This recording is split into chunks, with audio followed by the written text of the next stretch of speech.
அரசியல்வாதியாக பார்க்கவில்லை, நடிகராக தான் பார்க்கிறோம் என்று திராவிட கழக தலைவர் கி வீரமணி சாடியுள்ளார். தஞ்சாவூரில் நடைபெற்ற நிகழ்ச்சியில் பங்கேற்ற திராவிட கழக தலைவர் வீரமணி செய்தியாளர்களிடம் பேசினார். அப்போது தவிக தலைவர் விஜய் அரசியல் அரிச்சுவடியே தெரியாமல் பேசி வருவதாகவும் அவரை ஒரு நடிகராக மட்டுமே பார்ப்பதாகவும் விமர்சித்தார். மேலும் வரும் சட்டமன்ற தேர்தலில் திமுகவின் வெற்றி உறுதி செய்யப்பட்டு விட்டது என்றும் மு.க.ஸ்டாலின் மீண்டும் கோட்டைக்கு செல்வார் என்பது மக்கள் எடுத்த தீர்க்கமான முடிவு என்றும் தெரிவித்தார். அரசியல் புரிந்தவர்களுக்கும் அரசியலில் அரிச்சுவடியை தாண்டி எம்ஏ படித்தவர்களுக்குமே பதில் சொல்லி பழக்கப்பட்ட நான் அரிச்சுவடியே அறியாத ஒருவருக்கும் பதில் சொல்வதிலே பயனில்லை. ஆகவே அவரை அரசியல்வாதியாக நாங்கள் கருதவில்லை, நடிகராகவே கருதுகிறோம். அரசியல்வாதிகளுக்கு பதில் சொல்லித்தான் எங்களுக்கு பழக்கம்.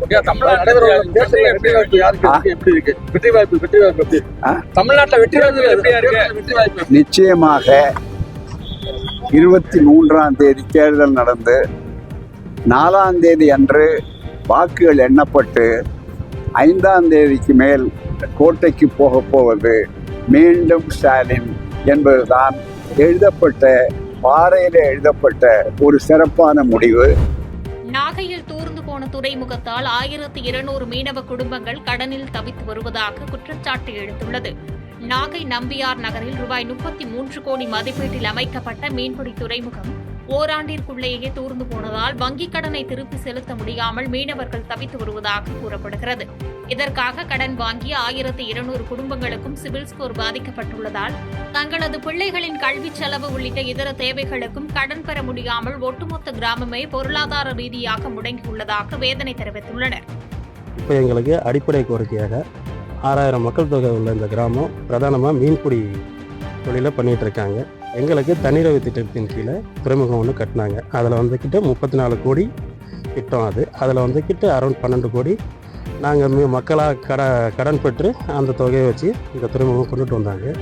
இப்போ அதன் பிறகு என்ன ஆகுதுனாக்கா, ஆரம்ப காலகட்டத்தில் மீன் விற்பனை நடந்தது.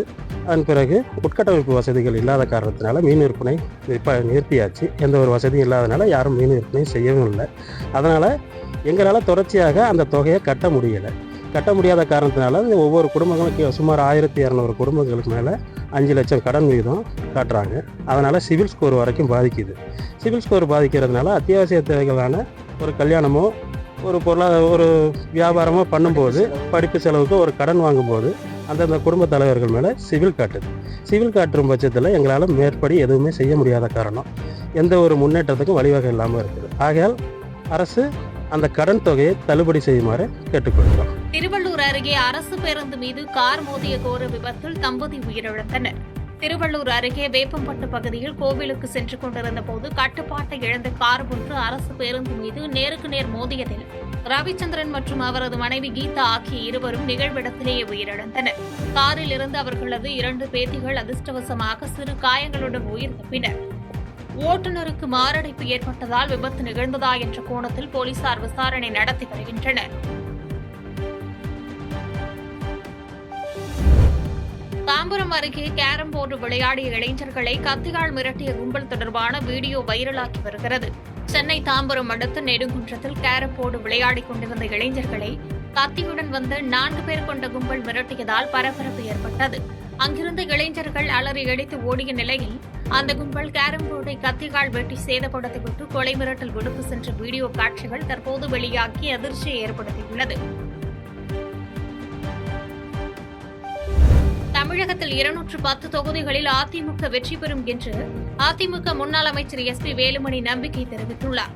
கோவை விமான நிலையத்தில் அதிமுக தொண்டர்களிடையே பேசிய முன்னாள் அமைச்சர் எஸ்.பி. வேலுமணி, வரும் தேர்தலில் அதிமுக கூட்டணி 210 இடங்களுக்கு மேல் வெற்றி பெற்று மீண்டும் ஆட்சி அமைக்கும் என தெரிவித்தார். திமுக ஆட்சியில் வரி உயர்வால் மக்கள் பாதிக்கப்பட்டுள்ளதாகவும் அதிமுக ஆட்சியில் கொண்டுவரப்பட்ட திட்டங்கள் முடக்கப்பட்டுள்ளதாகவும் குற்றம் சாட்டிய அவர், அதிமுக மீண்டும் வென்று வளர்ச்சிப் பணிகளை தொடரும் என கூறினார். எல்லாமே நீ கேட்டது போல கண்டிப்பாக மக்கள் இன்றைக்கு பாத்தீங்கன்னா தெளிவாக இருக்கிறார்கள். குப்பை கூட வரி போட்டிருக்காரு. கண்டிப்பாக இன்றைக்கு அதிமுக ஆட்சி எடப்பாடி இதெல்லாம் சரியாக மக்கள் வாக்களிக்க தயாராக. ஆகவே எங்களை பொறுத்தளவுக்கு களத்திலே நேர்மையாக நாங்கள் மக்களை சந்திப்போம், மக்களின் வாக்குகளை பெறுவோம். கண்டிப்பாக நாங்கள் வெற்றி பெறுவோம். செய்திகளை உடனுக்குடன் தெரிந்து கொள்ள கீழ்க்கண்ட கேபிள் மற்றும் டிடிஎச் நெட்வொர்க்குகளில் எம்நாடு செய்தி தொலைக்காட்சியை காணுங்கள். பாதகம் செய்பவரை கண்டால் நாம் பயம் கொள்ளலாகாது பாப்பா.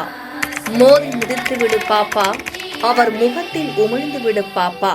அண்மை செய்திகளை உடனுக்குடன் தெரிந்து கொள்ள இணைந்திருங்கள் எம்நாடு தொலைக்காட்சியுடன்.